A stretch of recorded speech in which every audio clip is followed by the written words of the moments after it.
కలిగి మనము సేవ చేయుదమా.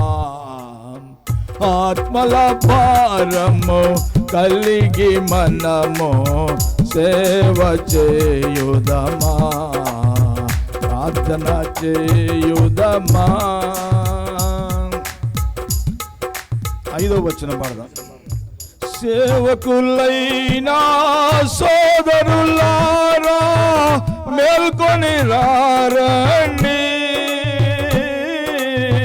సేవకులైనా సోదరులారా మేల్కొని రారండి. రాకడకే కల ధ్వని వినబడేక కన్నులు తెరవండి. రాకడకే కలు ధ్వని వినబడి కన్నులు తెరవండి. ఐకమత్యముతో అన్నలార మన మందరము కలసి. ఐక్యమత్యముతో అన్నలార మన మందరము కలసి.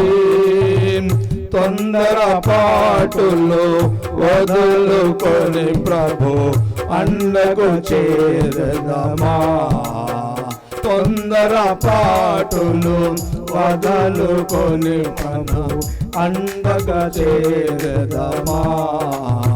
ప్రార్థన చేయుదమా. కలసి పోవుదమా. ఆత్మల భారము కలిగి మనము సేవ చేయుదమా. ఆత్మల భారము కలిగి మనము సేవ చేయుదమా. ప్రార్థన చేయుదమా. సాంసన్ గారు ఎందుకు ప్రార్థన చేస్తారు? ప్రార్థన చేద్దాం. మహాపరిశుద్ధుడైన మా గొప్ప రాజా, మహిమగల మా ప్రభువ, మీ ఘనమైన నామను బట్టి వందనాలు, స్తుతులు, స్తోత్రాలు చేస్తున్నాం. మా నాయన మా తండ్రి 6వ తారీఖు నుంచి ప్రభా తండ్రి నాన్న రేపటి దిన వరకు ఏర్పాటు చేసిన ఈ యొక్క తండ్రి ఉద్యోగ సభలను బట్టి దేవా మీకు స్తోత్రాలు ఇస్తున్నాం. పెనుయులు ప్రార్థనా మందిరం దేవతండ్రి నాన్న మరి దేవహతండ్రి పెద్దలు సేవకులు దేవ అందరిని బట్టి దేవ మీకు స్తోత్రాలు ఇస్తున్నాం. దేవా తండ్రి వారు చేస్తున్న ఈ యొక్క ప్రయాసను బట్టి నేను మీకు వందనాలు. మా ప్రభా మా తండ్రి దేవా ఈ యొక్క దినాల్లో చక్కని సందేశాలు మీ బిడ్డల ద్వారా తండ్రి మీరు బలపరిచి మీరు అందించిన శ్రేష్టమైన అమూల్యమైన సత్యాలను బట్టి దేవా మీకు వందనాలు, స్తుతులు, స్తోత్రాలు చేస్తున్నాం. మా ప్రభా మా తండ్రి ఇప్పుడు మీ దాసులు పెద్దలు దేవుని సేవకులు నేను తండ్రి మరి బాప్తీసాల కొరకు ప్రభా తండ్రి వాక్య పరిచర్య దేవ తండ్రి వారికి కావలసిన తండ్రి సందేశం అందిస్తుండగా దేవా పెద్దలు మీరు బహుగా బలపరిచి సహాయం దయచేయమని మీద ప్రార్థన చేస్తున్నాం. మీరు ఇచ్చిన సహాయానికి వందనాలు చేస్తూ మా ప్రభువును మీ ప్రియ కుమారుని యేసుక్రీస్తు పేరట వేడుకొని ప్రార్థన చేస్తున్నాము తండ్రి. ఆమేన్. Thank you.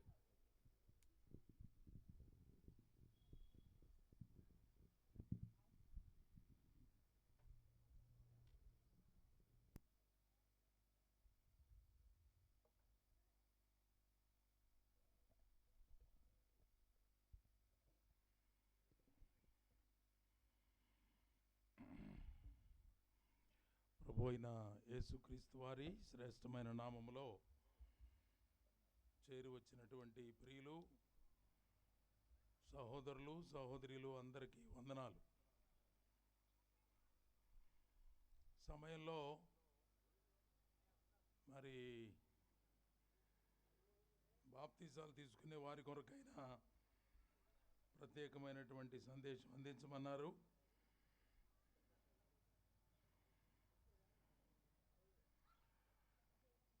బాప్తిసాలు తీసుకునే వాళ్ళు ఎంతమంది ఉన్నారు?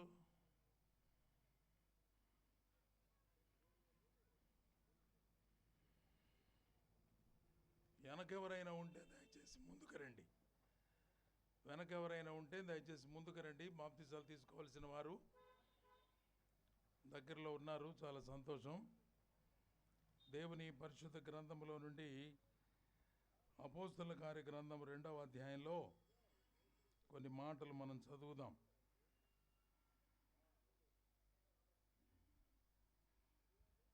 అపోస్తల కార్యగ్రంథము 2వ అధ్యాయం 22వ వచనం. ఇశ్రాయేలు వారలారా ఈ మాటలు వినుడి. దేవుడు నజరేయుడగు యేసు చేత అద్భుతములను మహత్కార్యములను సూచక్రియలను మీ మధ్యను చేయించి ఆయనను తన వలన మెప్పు పొందిన వానిగా మీకు కనబరిచెను. ఇది మీరే ఎరుగుదురు. దేవుడు నిశ్చయించిన సంకల్పమును ఆయన భవిష్యత్ జ్ఞానమును అనుసరించి అప్పగించబడిన ఈయనను మీరు దుష్టుల చేత సిలువ వేయించి చంపితిరి. మరణము ఆయనను బంధించుట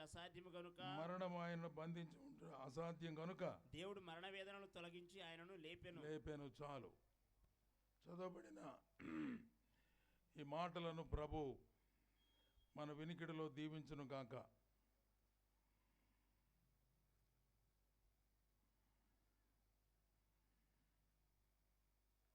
అపోస్తుడైన పేతురు యెరూషలేములో నిలిచి ప్రభు అయిన యేసుక్రీస్తుని గురించిన సువార్త ప్రకటన చేస్తున్నాడు. 22వ అధ్యాయంలో 22వ వచనంలో యేసు ప్రభు యొక్క జీవితం,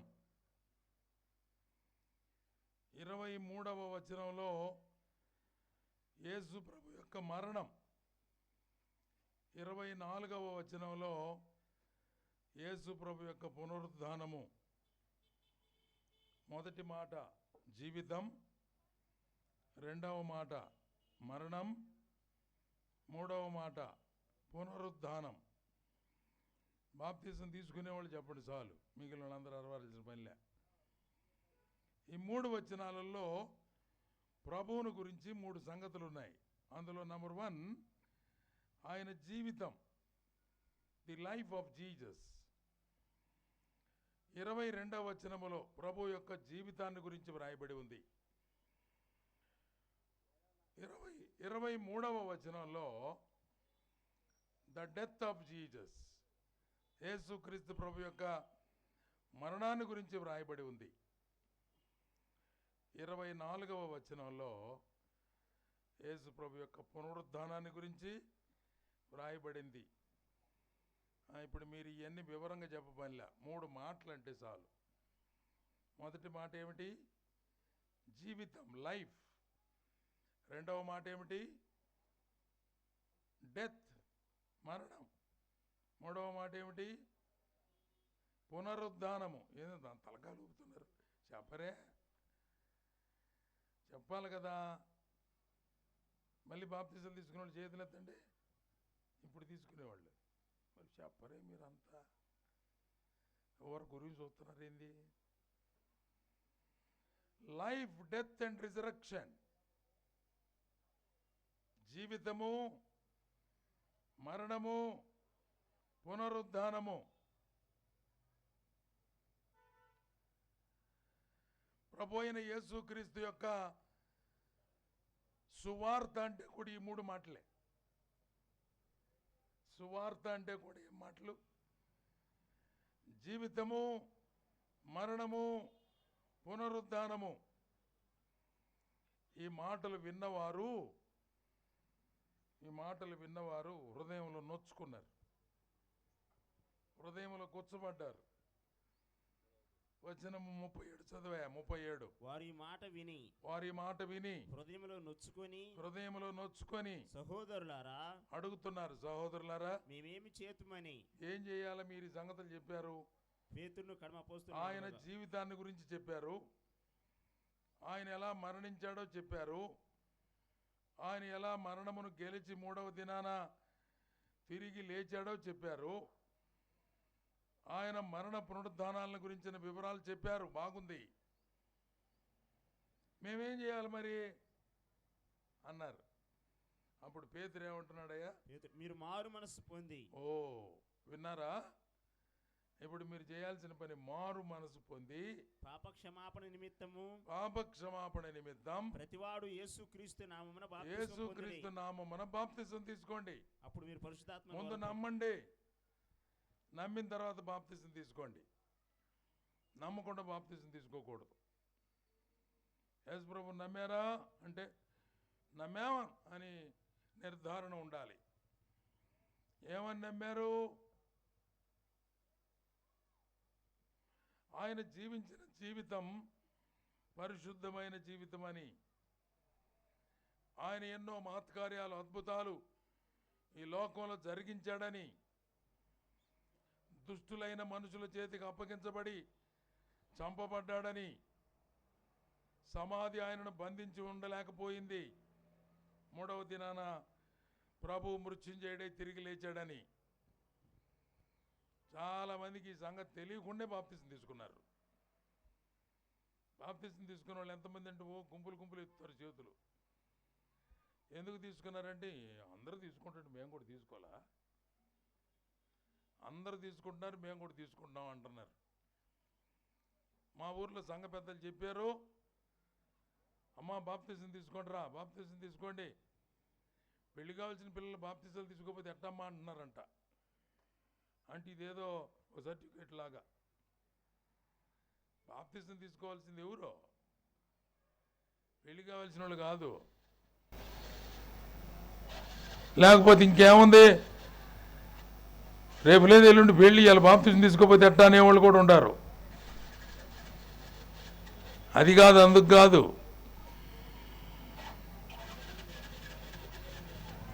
బాప్తిసం తీసుకుంటే నాకు ఈ బాగలేని జబ్బు ఒకటి ఉంది, అది తగ్గిపోద్దంట. అందుకు బాప్తిసం కొంతమంది. ఇవేవి కరెక్ట్ కాదు. బాప్తిసం దేనికి అంటే హృదయంలో జరిగిన మార్పుకు బయట గుర్తు అంతే. హృదయంలో కలిగిన మార్పుకు బయట గుర్తు.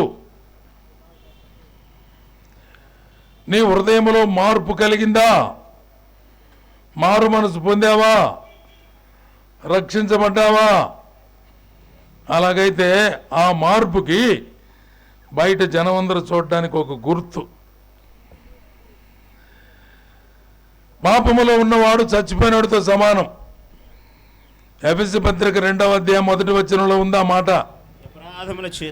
మీరు అపరాధముల చేతను పాపముల చేతను చచ్చినవారు.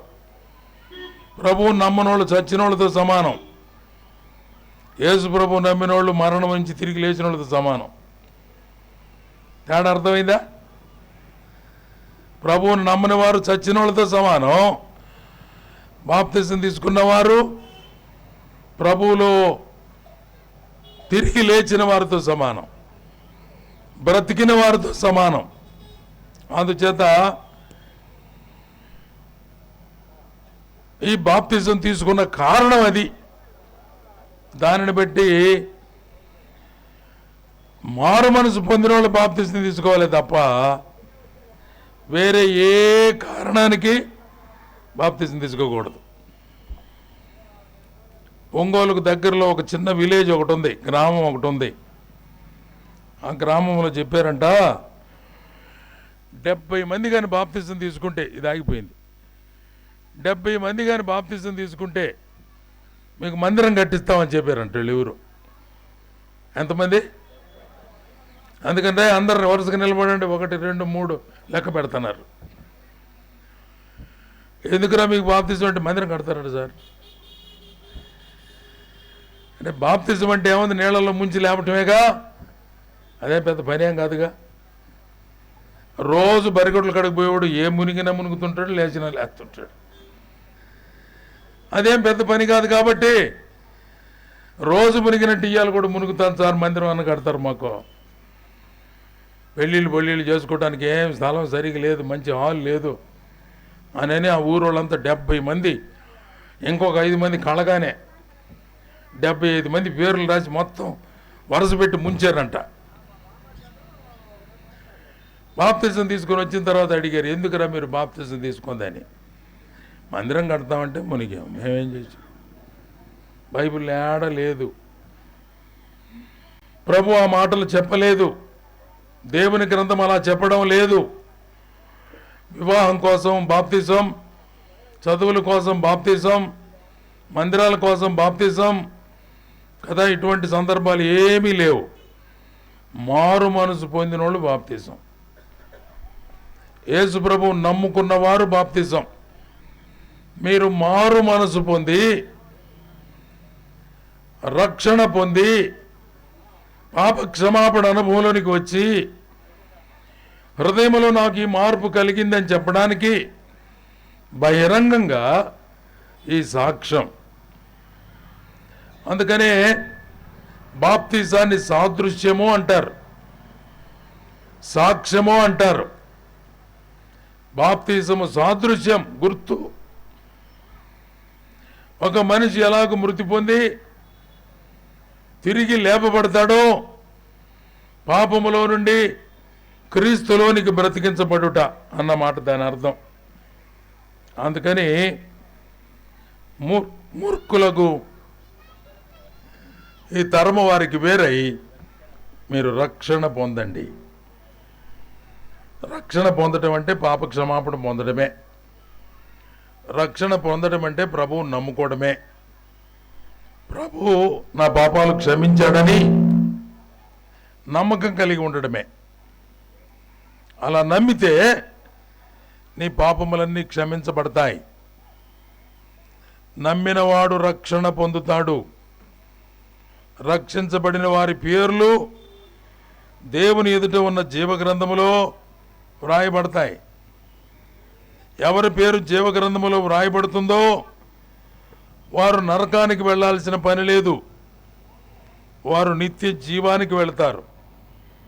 బాప్తిజం తీసుకున్నది గుర్తు కోసం. మారు మనసు పొందింది లోపల జరిగిన సంగతి. లోపల జరిగిన మార్పునకు వెలుపల సాక్షార్థంగా సాదృశ్యంగా ఒక మనిషిని నీళ్లలోకి ముంచి మరలా పైకి లేపుతారు. ముంచడం అంటే సమాధి చేయడం, పైకి లేపటం అంటే తిరిగి లేపటం. ఓకే, అటువంటి వారు ఎలా ఉండాలి అంటే పాపం విషయంలో చనిపోయిన వారుగా, క్రీస్తు విషయంలో బ్రతికేవారుగా ఉండాలి. అది దాని అర్థం. అందుచేత మారు మనసు పొందిన వారు మాత్రమే దేవుడు నా పాపాలు ఆయన శిలువ రక్తములో కడిగాడు, క్షమించాడని ఎవరు నమ్మారో వారు మాత్రమే బాప్తిజం తీసుకోవాలి. తెలియని వారు వేరే వేరే కారణాలను బట్టి అలా చేయకూడదు. ఆ దినం బాప్తిజం తీసుకున్న వాళ్ళు సుమారుగా 3,000 మంది ఉన్నారంట. పేతురు వాక్యం చెప్పినప్పుడు నమ్ముకున్నవారు, బాప్తిజం తీసుకున్నవారు ఇంచుమించు 3,000 మంది. మన దగ్గర ఎంతమంది ఉన్నారు పేర్లు లిస్టు తెలిసే ఎవరికన్నా? 20 మందా? 20, 21 ఏదో ఉంటారు. ఆడకు పోయినా కొంతమంది వస్తారు. ఆడకు పోయినా మనం తీసుకునే వాళ్ళందరి నుంచి మేము కూడా తీసుకుంటా ఉంటుంటారు. అంటే ఏం లేరా, కొన్ని ఓళ్ళల్లో అటు చేస్తుంటారు. అందుకని ముందుగానే నిర్ధారణ చేసుకొని నిశ్చయించుకొని బాప్తిజం తీసుకోవడానికి సిద్ధపడి ఉండాలి. ఒక ఆయన రథంలో ప్రయాణం చేస్తున్నాడు 8వ అధ్యాయంలో. అపోస్తుల కార్యగ్రంథం 8వ అధ్యాయంలో ఒక మినిస్టర్ గారు, ఆయన కూడా ఫైనాన్స్ మినిస్టర్, కందాకే రాణి క్రింద ధనాగారం అంతటి మీద అధిపతి అయినటువంటి నపుంసకుడు ఒకడు యెరూషలేము నుండి గాజాకు వెళ్తున్నాడు. ప్రయాణంలో ఉన్నాడు. ఆయన బైబిల్ చదువుకుంటూ పోతున్నాడు. ఆయన బైబిల్ చదువుకుంటున్న సంగతి దేవుడికి చూశాడు కదా. చదువుతున్నాడు కానీ ఏం అర్థం కాలేదని కూడా గ్రహించాడు దేవుడు. వెంటనే ఆయన శిష్యుడైన ఫిలిప్పుకి చెప్పాడు, ఫిలిప్పు, ఒక ఆయన రథంలో పోతున్నాడు, ఆయన బైబిల్ చదువుతున్నాడు, ఆ చదివేది ఏం అర్థం కావటంలో ఆయనకి. కొంచెం నువ్వు వెళ్ళి చెప్పవా అన్నాడు.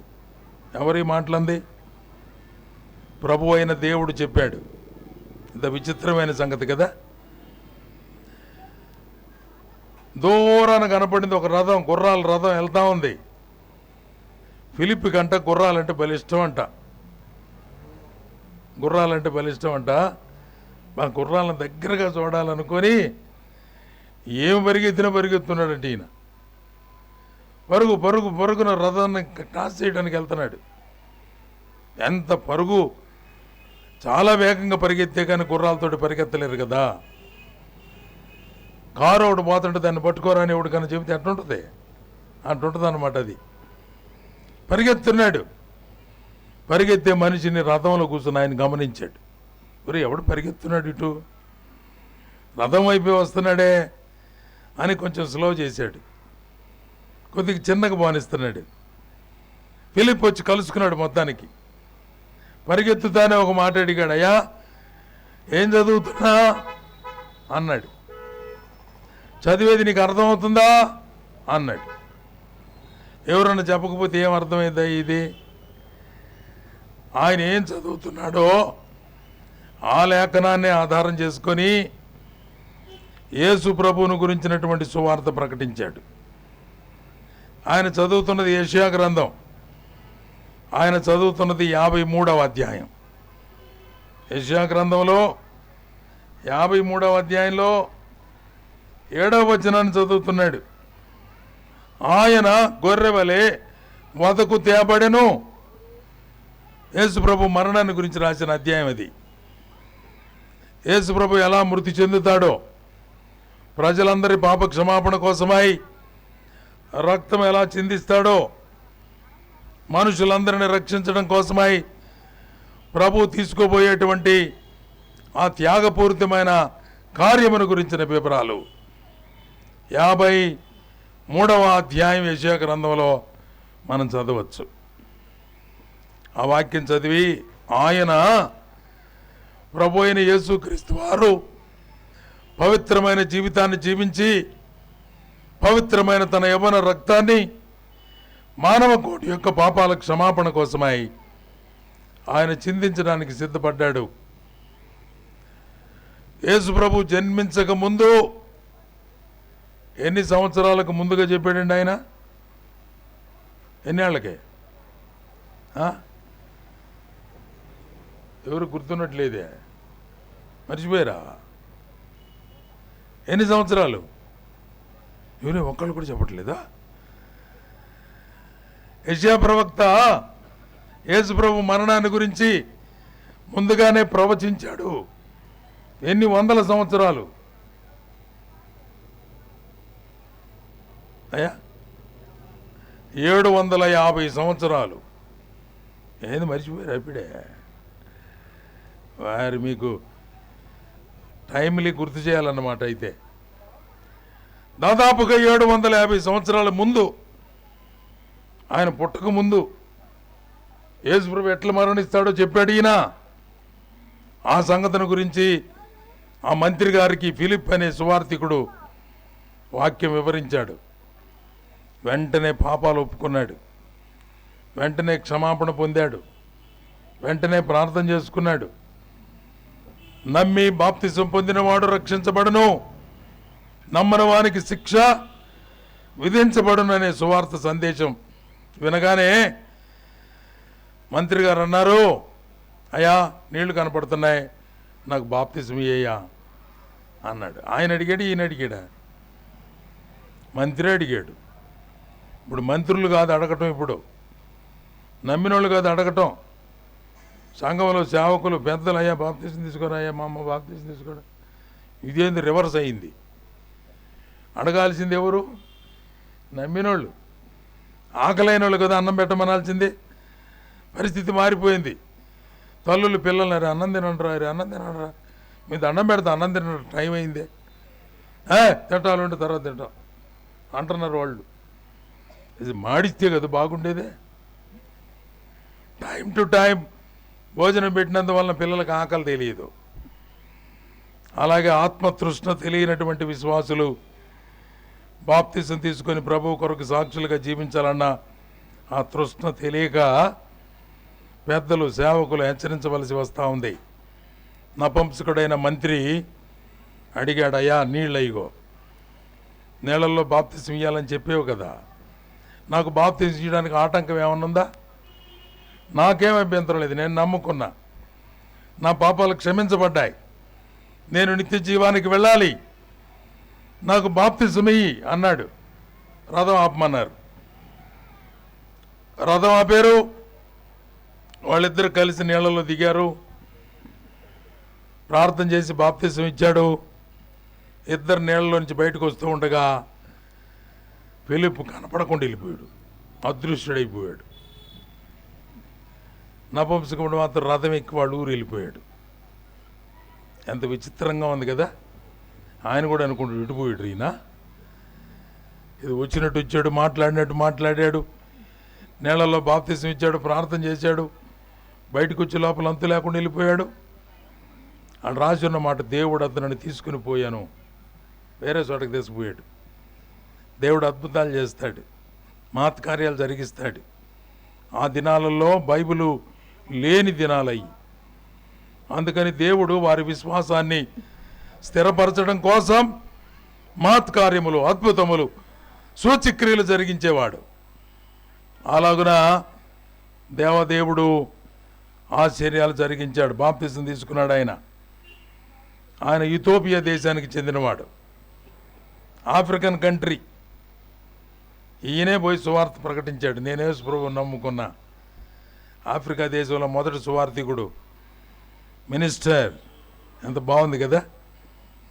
ఐరోపా ఖండములో అపోస్తుడైన పౌలు ఫిలిప్పి పట్టణములో సువార్త ప్రకటించి సంఘాన్ని ప్రారంభించారు. ఆసియాలో అనేకమైన ప్రాంతాలు తిరిగారు. ఈ విధంగా దైవ గ్రంథములో అనేకులు ప్రభువుని నమ్ముకున్నారు. నమ్ముకున్న వారు బాప్తిసం తీసుకున్నారు. బాప్తిసం తీసుకున్న వాళ్ళకి పేతురు గారు ఒక ప్రాముఖ్యమైన మాట చెప్పారు. ఏమన్నాడంటే, బాప్తిసం తీసుకొని సంఘములో చేర్చబడిన వారులరా, 4 విషయాల్లో మీరు స్థిరంగా ఉండాలా, ఎడతెక్కకుండా ఉండాలా, జాగ్రత్తగా ఉండాలా.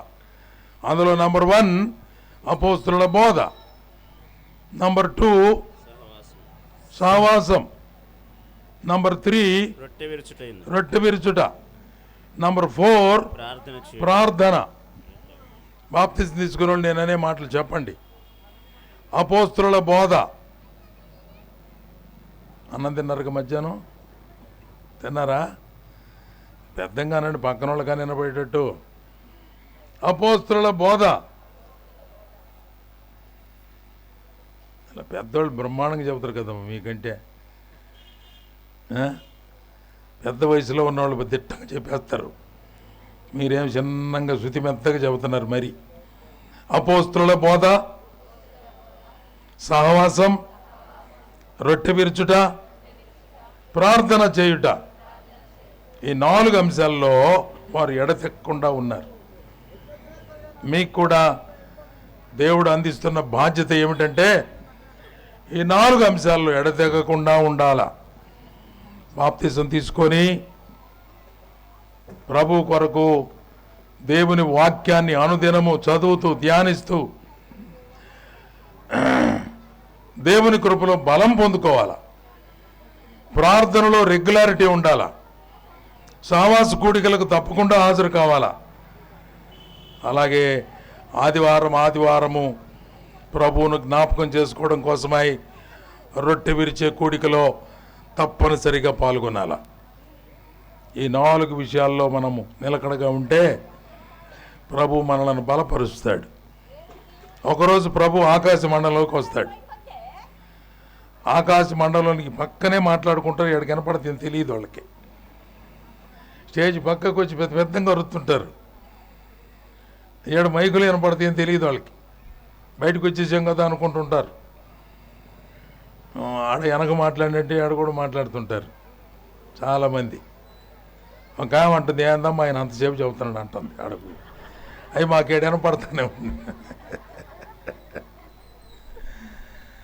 అందుకని దగ్గర ఉండమన్న సంగతి గుర్తుపెట్టుకొని మాట్లాడండి ఏదని అనేవాళ్ళు. మీకు కోపం ఉంటే వ్యక్తపరచండి, బయటకు దూరంగా పోయి మరి మేము వినేటట్టు. ఓకే, బాప్తిసం తీసుకొని ప్రభు కొరకు నమ్మకమైన సాక్షులుగా ఎదురు చూస్తూ ప్రభు రాకడ కొరకు కనిపెట్టుకొని ఉండాలి. మనం ఏ క్షణమైనా ఏ గడి అయినా ప్రభు వస్తాడు, మనం సిద్ధంగా ఉండాలి. సిద్ధంగా ఉండాలంటే ఏం చేయాలా? ఊరికి పోవాలి, సిద్ధంగా ఉండాలి. ఏం చేయాలా? మామూలుగా ఊరికి పోవాలా? సిద్ధంగా ఉండండి అన్నారు. ఏం చేయాలి మనం? ఏంది రెడీ అంటే?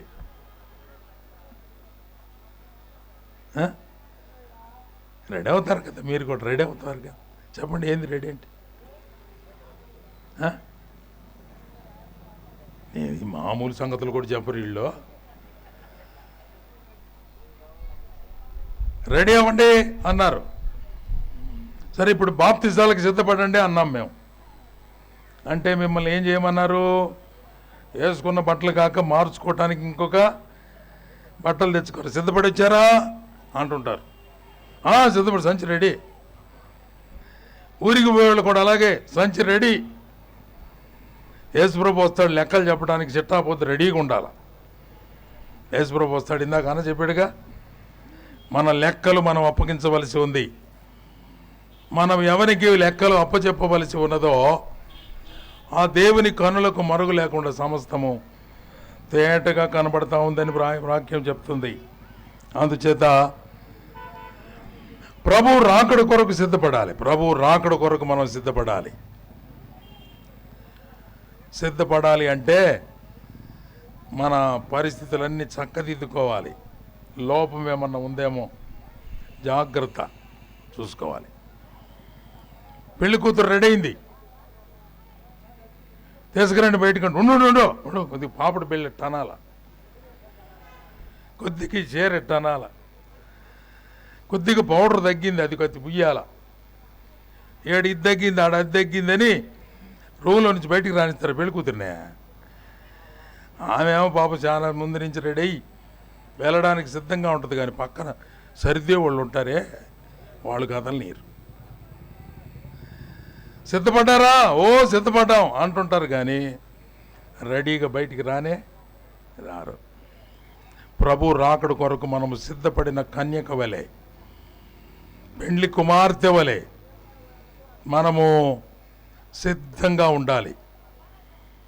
తెల్లని వస్త్రములు ధరించిన వారుగా, అంటే అర్థం పరిశుద్ధుల నీతి క్రియలు, పరిశుద్ధులైన వారి నీతి క్రియలు అవి ధరించిన వారుగా, ప్రార్థనాపరులుగా ప్రభువుని ఎదుర్కోవడానికి సిద్ధపడినటువంటి మనసుతో మనం ముందుకుండాలి. రైట్.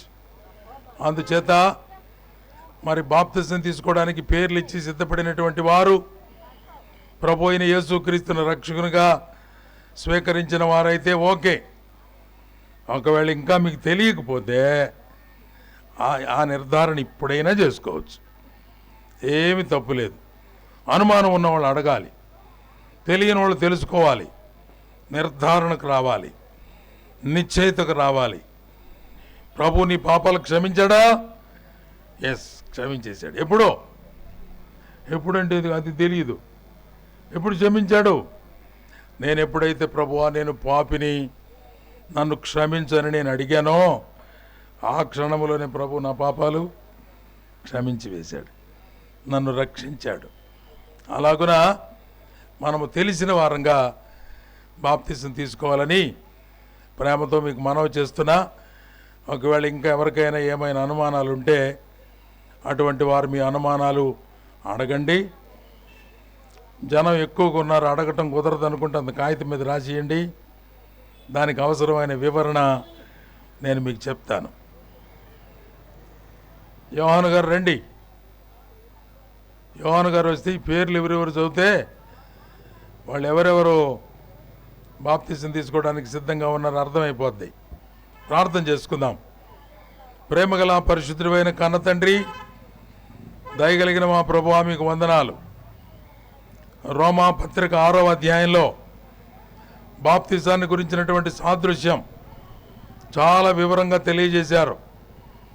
పేతురు సువార్త ప్రకటించినప్పుడు 3,000 మంది ఇంచుమించుగా మిమ్మల్ని నమ్ముకొని బాప్తిసం తీసుకొని సంఘంలో చేర్చబడ్డారు. సంఘంలో చేర్చబడిన వారు అపోస్తలుల బోధలో, సహవాసంలో, రొట్టె విరవడంలో, ప్రార్థన చేయడంలో వారు ఎడతెగకుండా ఉన్నారు అనే మాటలు మేము చూస్తూ ఉన్నాం. ఈ బిడ్డలను మీ కృపలో బలపరచాలని, సమృద్ధి అని మీ కృప ఇచ్చి బాప్తిస కార్యక్రమాలంతటిలో కూడా సహాయం అందించగలరని యేసు ప్రభు నామములో ప్రార్థించి వేడుకుంటున్నాం తండ్రి. ఆమేన్.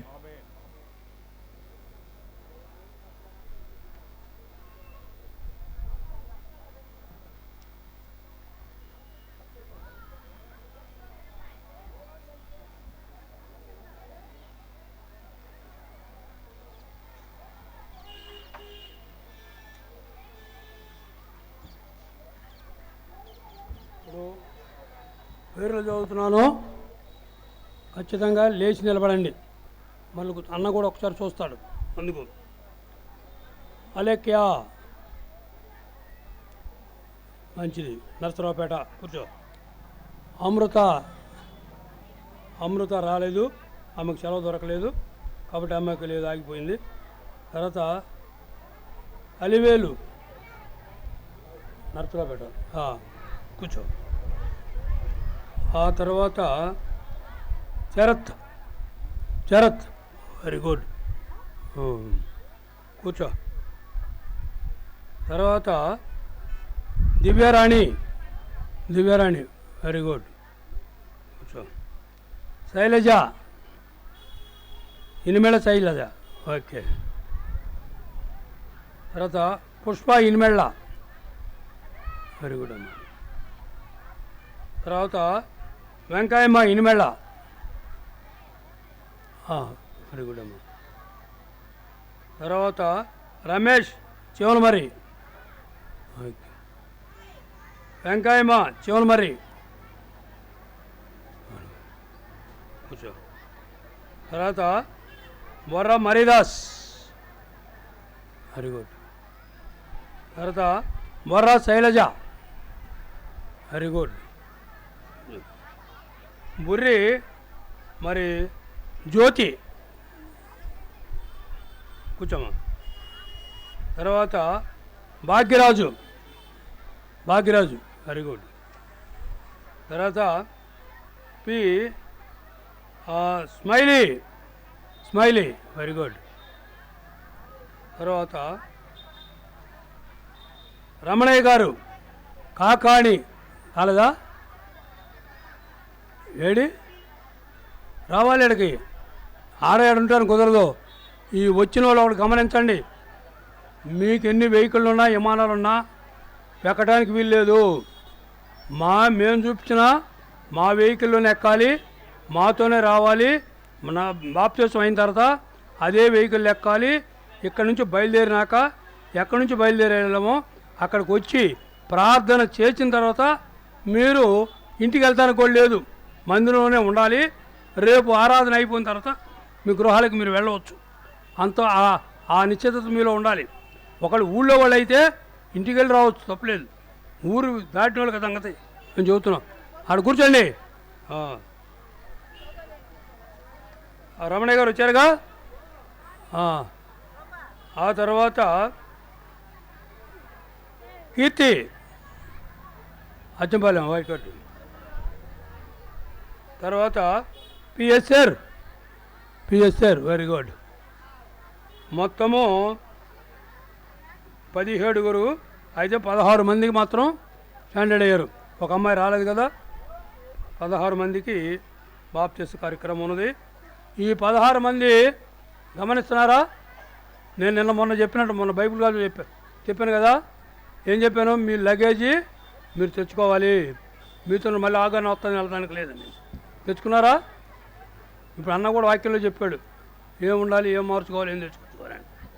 కాబట్టి ఇప్పుడు ప్రార్థన చేసి బయలుదేరుతున్నాం. ప్రార్థన చేసి బయలుదేరినాక మాతోనే వచ్చి బండి ఎక్కండి. అమ్మాయిలతో అబ్బాయిలతో వచ్చేవాళ్ళు రండి, రావద్దంట్లా. వారు ఎక్కిన తర్వాత ఖాళీని బట్టి ఆ వెహికల్ ఎక్కండి, రండి. తర్వాత ఇక్కడికే రావాలి. ఆ తర్వాత దైవజీవులను ప్రార్థన చేస్తారు, అక్కడ ప్రార్థన చేస్తారు, ఇక్కడ ప్రార్థన చేస్తారు. ఆ తర్వాత మనం చార్జ్ తీసుకుందాం. ఓకేనా?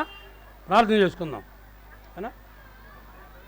లేచి నిలబడి అమ్మ, మీరు లేచి నిలబడండి. జాషనాన్ని వచ్చి ప్రార్థన చేస్తాడు. తర్వాత నేను ముగింపు ప్రార్థన. ప్రేమగల తండ్రి, పరిశుద్ధుడా, మహోన్నతుడా, మా ప్రభువా, మా రాజా, నీ పాదాల వద్ద స్తుతిస్తున్నాం, నీ పాదాల వద్ద గణపరుస్తున్నాం. ఈ దినాన ప్రత్యేకంగా మీరు నాయన ఈ యొక్క కూడికలలో మీరు మాకు చూపించిన ప్రసన్నతనకై స్తోత్రాలు. చక్కని దైవశాఖలు నిలిపి చక్కని వర్తమానం వినిపించి మమ్మలను ఆధ్యాత్మికంగా ఆశీర్వదించి అవసరమైన మాటలు అందించిన దానికై స్తోత్రాలు చెల్లిస్తున్నాం. అదే క్రమంలో అయ్యా, నిన్ను ఎరిగిన బిడ్డలు పాప క్షమాపణ నిమిత్తమై నేను నీ యందు విశ్వాసం ఉంచి పాపిని గ్రహించి ఒప్పుకొని తీర్మానం చేసుకొని నమ్మి బాప్తిసం తీసుకోవడానికి సిద్ధపరచబడినటువంటి ఈ బిడ్డలను మీరు ఆశీర్వదించండి, దీవించండి. బాప్తిస కార్యక్రమానికి వెళ్ళబోచుండగా దైవ సేవకులను, పెద్దలను, వాహనం నడుపుతున్న డ్రైవర్ను, వాహనంలో ఉంటున్న ప్రతి సహోదరులను సమస్తాన్ని నీ స్వాధీనంలో ఉంచుకున్నామని, ఈ యొక్క కార్యక్రమం నీ మహిమార్థము నీ చిత్తానుసారముగా జరుగునట్లుగా మీరు నడిపించి మీరు మహిమ పొందమని, నీ దయ కలిగిన హస్తము, కృప కలిగిన హస్తము, కనికరము కలిగిన హస్తము, ప్రేమ కలిగిన హస్తము మాకు తోడుగా ఉంచమని, మాతో ఉండమని మా ప్రభువును మా రక్షకుడైన యేసుక్రీస్తు ప్రభునామమునే ప్రార్థిస్తున్నాము తండ్రి. ఆమెన్. చెప్పండి రామేననే. ఆమెన్. చెప్పాడు కదా అన్న. ఆమెన్ అంటే ఏంటంటే అవును.